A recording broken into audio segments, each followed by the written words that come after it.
ఆ రోజు సాయంత్రం 6:30 కాడ అనుకుంటా, 7 గంటల కాడ, ఐ థింక్ 7 o'clock కాడ, 6:30 మధ్యలో వాళ్ళ ఫాదర్ ఫోన్ చేశారు. ఇట్లా నా బిడ్డకి ఇలా జరిగింది, నా బిడ్డ ఇలా ఎల్లమంది ఆసుపత్రిలో ఉంది అని తను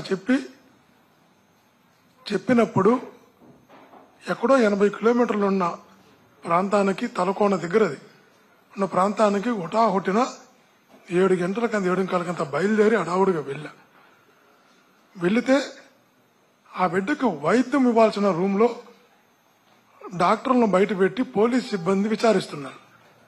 నేను ఆ రోజు అడిగా, డాక్టర్లు నర్సులు ఉండాల్సిన దగ్గర మీరెందుకున్నారు? ఆ బిడ్డకు అందించాల్సిన వైద్యం కదా, ఏం చేస్తున్నారు మీరని గట్టిగా మాట్లాడడం జరిగింది. ఆ తర్వాత వాళ్ళ నర్సులు కూడా రావడం జరిగింది. అందరం కూడా బయటకు వచ్చేయడం జరిగింది. బయటకు వచ్చిన తర్వాత వాళ్ళ ఫాదరు చాలా కోపంగా ఉన్నాడు. అది ఎవరికైనా, మీకైనా నాకైనా ఉండే కోపమే. తన బిడ్డ పైన ఒకటి సంఘటన జరిగినప్పుడు ప్రతి తండ్రి కూడా ఆవేశం తట్టుకోలేడు. ఆ తట్టుకోకుండా బయటకు వచ్చిన తర్వాత తన మాట్లాడిన మాటలు కూడా ఒకసారి మీరు వినండి. ఇట్స్ బిడ్డ మీరందరూ వినాలి కూడా, ప్రజలకు కూడా తెలియాలి.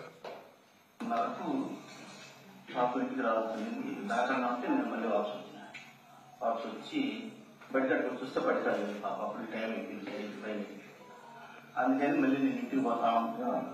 ఇంటికి పోయేటప్పుడు ఇంటికి పోయినా పాప లేదు, బయటికి వెళ్ళింది కానీ మళ్ళీ ఇంటికి బయట ఆడ పాప. మళ్ళీ ఇంటికానికి వచ్చేటప్పుడు ఇంటికానికి వచ్చి తరగకుండా వచ్చిన ఆ పాప వచ్చే దాని నుంచి తరగకుండా వస్తే ఆ పాప అక్కడ పడేసారు. పాపని చెట్టలో పడేసింటే నేను ఆ దారిని వస్తా అంటే ఆ పాప సౌండ్ పడింది, మూలతా ఉంది, చిన్న సౌండ్.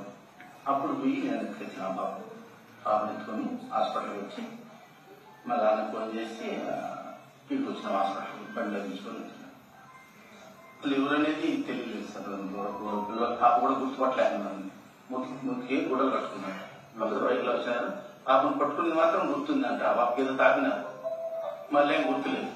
అక్కడ బారేసిపోయినాక మళ్ళీ మెలకు వచ్చినాక వచ్చింది పాప. మళ్ళీ తెలిసింది అదే దాంట్లో బారేసినారు. ఎక్కడ పట్టుకున్నారో మళ్ళీ తీసుకురాలి బారేసి పైన నువ్వు చెప్పింది దీపాపైన అని వేరే వాళ్ళకి వీడియో కాల్ చేసి చూపించానండి. వీళ్ళు ఇంకొక మనిషి ఆ పాప చెప్పింది, పాపను కింద పడేసి కొంచెం కొట్టుకొని చెప్పినారంట. అడిగినారు వాళ్ళకి వీడియో కాల్ చేసి, ఈ పాపైనా నువ్వు చెప్పింది ఈ పాపైనా అని అడిగినారంట.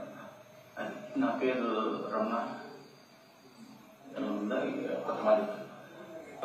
చూసి చెప్తాము, రిపోర్టింగ్ లేదు, మేము చెక్ చేసి చెప్తామని మీడియా అడిగించుకొని పోవాలి.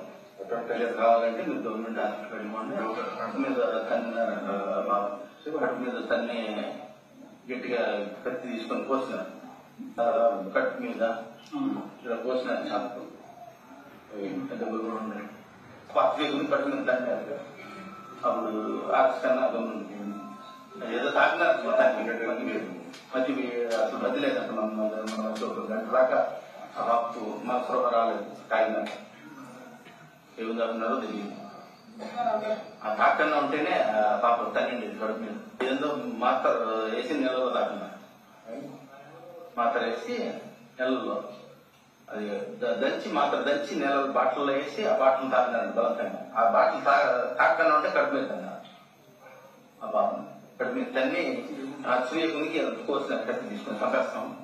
మనకి ఊరి మీద ఎత్తే డౌట్ లేదు. ఈ పక్కన మేము ఎవరికి రంగులు రసలు కూడా లేవు.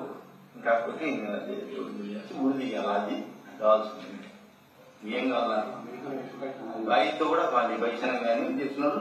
వాళ్ళు పట్టుకొచ్చి వాళ్ళు పోలీస్ స్టేషన్ వేసి వాళ్ళు గురికిస్తే సార్ అది కావాల్సింది. మీరు విన్నారు ఒక తండ్రి మాట్లాడిన మాటలు.